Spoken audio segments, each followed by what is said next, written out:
As we mentioned, as an organization, we're grateful for both the substantive and logistical expertise of our volunteer staff. To present a review of the substance of the conference and introduce the Secretariat, please join me in welcoming the Deputy Secretary General of NMUN 2014, Ms. Kristina Mader. Kristina.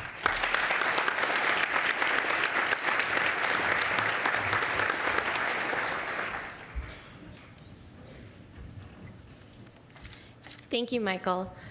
Delegates, faculty, staff, NCCA Board of Directors, and guests, over the last 4 days, you've taken on some of the most challenging issues facing the world today.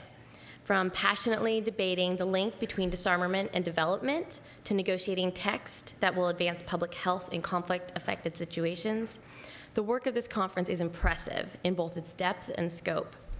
With over 165 resolutions and reports adopted across 23 committees, it is impossible to mention all issues discussed. However, some highlights include, in the Economic and Social Council and the Human Rights Council, delegates reflected on the approaching deadline for achieving the Millennium Development Goals, which resulted in an articulation of a vision beyond 2015 for the way in which the international community could integrate sustainability and human rights into key development frameworks.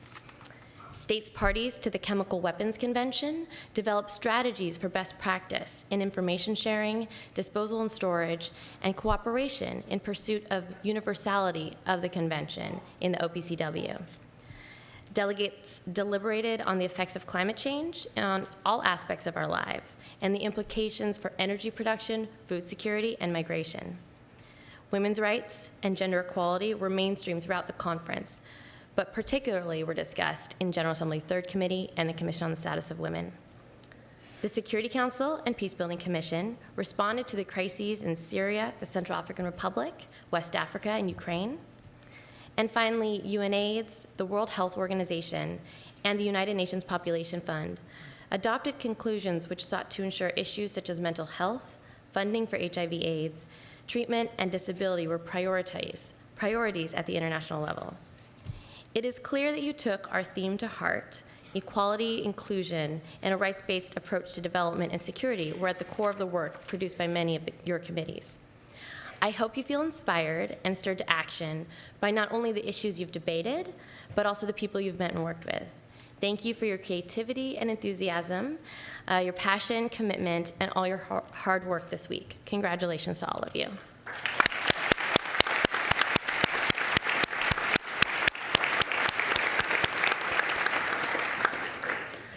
With that, I have the privilege of introducing the NMUN Secretariat, all of whom have worked tirelessly over the last 11 months preparing for this conference. I ask that you please hold all applause until I've named all individuals. Teo Tiefri, Assistant Secretary General for External Affairs. Samir Kanal, Assistant Secretary General for Internal Affairs. Alicia Nall, Chief of Staff. Beatrice Solar, Assistant Chief of Staff. Roger Sang, Undersecretary General for the General Assembly. Yvonne Jeffrey, Undersecretary General for the Economic and Social Council. Kristina Getty, Undersecretary General for Development. Juliana Bada, Undersecretary General for Human Rights and Humanitarian Affairs. Kara Wagner, Undersecretary General for Peace and Security, and Sarah Johnson, Undersecretary General for Conference Services. Thank you.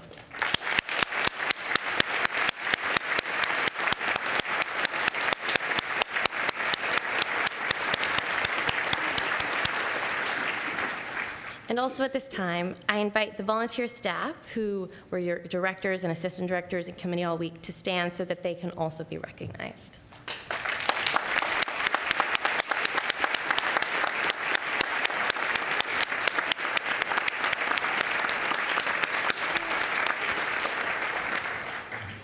Thank you. I now have the privilege of introducing someone I've worked very closely with all year, our Secretary General, Thera Watson.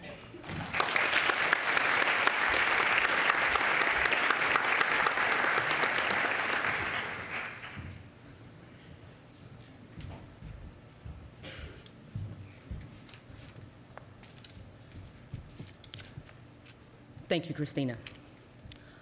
Honorable delegates, faculty advisors, staff members, members of the board of the NCCA, guests, welcome to our closing ceremony for the NMUN 2014 New York Conference. This year's theme, Equality for a Better World, was not chosen lightly.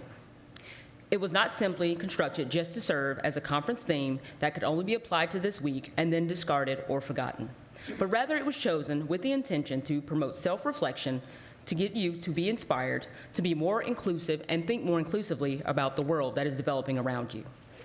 We often readily identify and accept that equality is a human right, but to truly complete the task of applying equality, one must not forget to practice inclusion.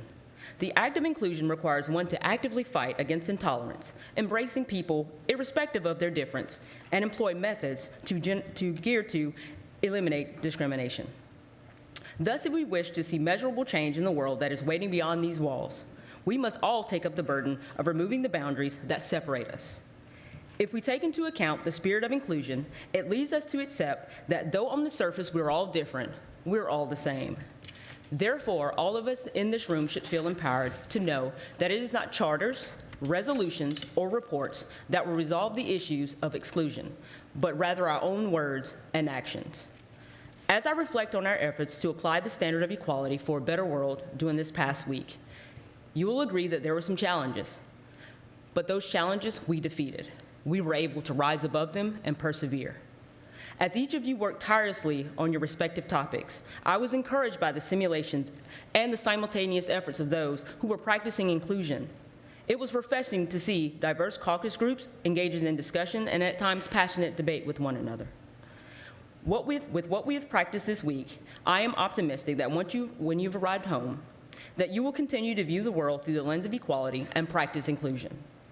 Honorable delegates, I first want to thank you for working hard.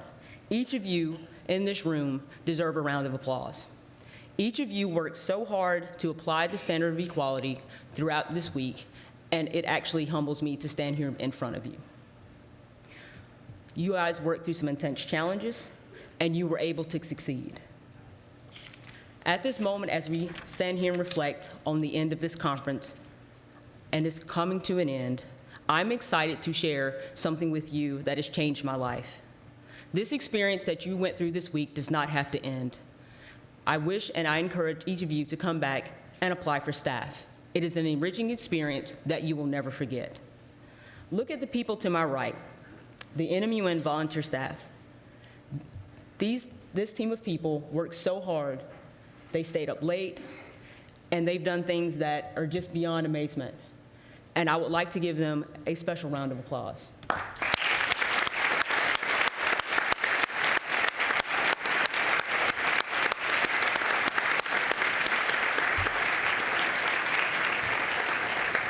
Thank you. Though I'm standing here, none of this would be possible without the executive staff. My friends, you become my family.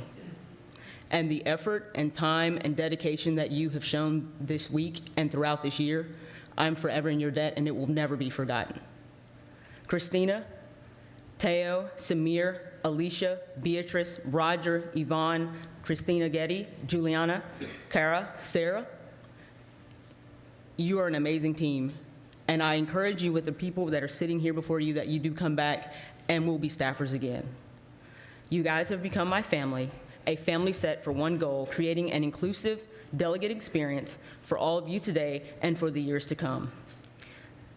With promoting inclusion and equality, if you take these values and actually apply them outside these walls, you will change your life and you will make the world a better place. I encourage you to take up the challenge and carry on. Thank you.